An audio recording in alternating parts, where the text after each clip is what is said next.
Question solve कर लो, exam में जरूर काम आएंगे। तो आज है पार्ट 3 ऑफ द सीरीज और हम कर रहे हैं आज 2 क्वेश्चंस। दोनों के दोनों क्वेश्चंस 2024 के एग्जाम में आए हुए हैं। फर्स्ट क्वेश्चन देखिए, हमने कंडीशंस फाइंड आउट करनी है, सिलेक्ट करनी है which are responsible for the rapid spread bread mould on a slice of bread. ये देखिए स्पाइरोगाइरा जो हमने किया हुआ है, एक एक्टिविटी आती है in the chapter how do organisms reproduce, उसके अंदर दिया हुआ है। तो क्या क्या कंडीशंस होती है जिसके अंदर सारी चीजें पॉसिबल है।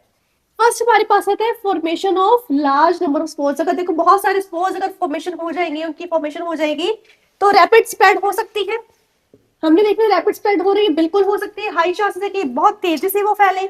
तो फर्स्ट ऑप्शन हम मान सकते हैं हाँ जी है। Second, presence of moisture and nutrients in bread. अगर आसपास मॉइस्ट टेम्परेचर है, मॉइस्चर है, ठीक है, और थोड़ी बहुत डार्कनेस भी है और साथ में ब्रेड के अंदर न्यूट्रिएंट्स लगे हुए, तो उसके अंदर मोल्ड फॉर्मेशन के चांसेस बढ़ जाएंगे, स्पीड जो है बढ़ जाएगी, यानी कि रैपिड स्प्रेड हो सकता है। तो सेकंड ऑप्शन भी सही है। थर्ड ऑप्शन है लो टेम्परेचर। ऐसा कुछ भी नहीं होता कि लो टेम्परेचर में होता, हाई टेम्परेचर में भी ये चीज पॉसिबल है। प्रेजेंस ऑफ हाईफे, जब हमारे पास फर्स्ट ऑप्शन ही आ गया कि नंबर ऑफ स्पोर्स ज्यादा है तो हाईफे का तो कुछ लॉजिक बना नहीं इसमें, राइट। तो देखिए फर्स्ट एंड सेकंड ऑप्शन हमारे पास करेक्ट बन रहा था, ए ऑप्शन हमारे पास सही है। देन नेक्स्ट क्वेश्चन है, how will the image found by the convex lens be affected if the upper half of the lens is wrapped with the black pepper.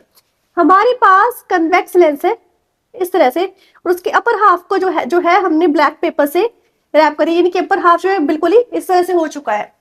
तो image formation कैसे होगी? Image formation क्या size of image formed है वो 1/2 रहेगा, size पे तो इसका कोई असर नहीं होने वाला। तो ये ऑप्शन करेक्ट नहीं है, क्योंकि जो इमेज फॉर्मेशन होनी अगर ऑब्जेक्ट यहाँ पे है तो भाई जो रिफ्लेक्शन सिर्फ यहीं से थोड़ी ना होती है, यहाँ से भी तो होती है, यहाँ से भी ऐसे हो सकती है, राइट।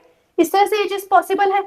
तो इफ ए ऑप्शन तो करेक्ट नहीं है। बी ऑप्शन देखते हैं, the image of the upper half of the object will not be form. नहीं, ऐसा भी नहीं है, क्योंकि जो अपर हाफ की इमेज यहाँ पर ऐसे फॉर्म हो रही है, बिल्कुल होगी। तो ये भी ऑप्शन करेक्ट नहीं है। सी ऑप्शन है, the brightness of image will reduce. हाँ, इमेज थोड़ी धुंधली बन सकती है, ये चीज बिल्कुल सही है कि इमेज जो है थोड़ी बहुत धुंधली हो सकती है, ब्राइटनेस कम हो सकती है। तो ये ऑप्शन सही है। फिर भी डी ऑप्शन पढ़ लेते हैं, जो लोअर हाफ है इन्वर्टेड इमेज का नहीं फॉर्म होगा, ये तो बी पार्ट जैसे, ये तो ये भी ऑप्शन करेक्ट नहीं है। तो ये हो गए हमारे आज के 2 क्वेश्चंस जो कि 2024 के एग्जाम में in the form of MCQ पूछे गए हैं।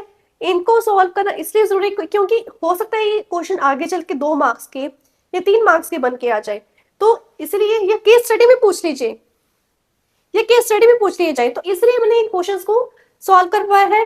नेक्स्ट वीडियो देखने के लिए मेरे चैनल को सब्सक्राइब जरूर कीजिएगा।